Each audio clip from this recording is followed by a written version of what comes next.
လာခြင်းပြိုင်မင်းလေးနိုင်မှာပါလူသားတိုင်းချက်ပို့ပြီးလာသူရဲ့ဘသူမှမင်းရဲ့အလားကိုလိုက်တူလို့ရဲ့မမီနိုင်နဲ့ရွှေသမီးမျက်လုံးနဲ့ဇင်ရောင်တော်မျက်ခုံးလေးရဲ့မင်းအလားတွေကိုပါရမီဝိုင်းလို့ဖြည့်စည်ထားတယ်ရှားစဝင်ချေကပပဝတီများလှပြေဝင်လာထားသလုံးနဲ့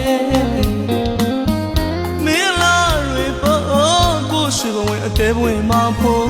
ညနှုံးမိသူကိုသာတကယ်မင်းလေးအပေါ်မှာကိုချစ်တွေရဲ့မြေမို့တောင်ထက်အဆတရားသာလုံးနဲ့